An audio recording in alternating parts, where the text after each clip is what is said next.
Përveç ndryshimeve në votat të kandidatëve për deputet, ndryshim pati edhe te kandidatët për kryeministër nga të gjitha partitë e mëdha politike pas rinumërimit të votave. Sipas të dhënave zyrtare të Komisionit Qendror të Zgjedhjeve, kandidati nga Lëvizja Vetëvendosje Albin Kurti nga rinumërimi është shënuar një ulje prej 141 votash, krahasuar me rezultatet paraprake. Kurse kandidati të Partisë Demokratike të Kosovës, Bedri Hamza, i cili ka siguruar gjithsej 24.277 vota, nga rinumërimi janë shtuar 59 vota më shumë. Ndryshim pati edhe kandidati i Lidhjes Demokratike të Kosovës, Lumir Abdigjiku, i cili ka pasur një rritje prej 5 votave më shumë nga rinumërimi, ndërkaq 14 vota më pak nga procesi i rinumërimit ka pasur kandidati i Aleancës për Ardhmërinë e Kosovës, Ramush Haradinaj.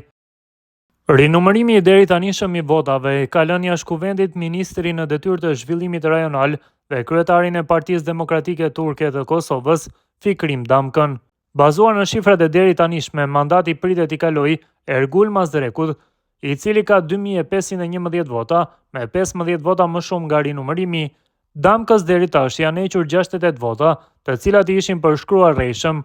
Totali i votave të tij aktualisht është 2449, pas rinumërimit të 460 nga 914 vendvotime. Rinumërimi i votave ka zbardhur manipulimin që është bërë në qendrat komunale të numërimit. Devijimi më i madh është evidentuar në Prizren.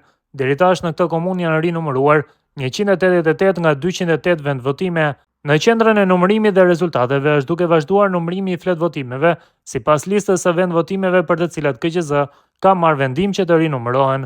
Zëdhënësi i KQZ-s, Valmir Elezi, ka thënë se sipas të dhënave deri më tani procesi i rinumërimit është përmbyllur në 19 komuna, ndërkohë edhe gjatë ditës së sotme është duke vijuar rinumërimi i vendvotimeve që i takojnë komunës së Prizrenit dhe më pas të tjera komuna sipas radhës do të përfshihen në këtë proces.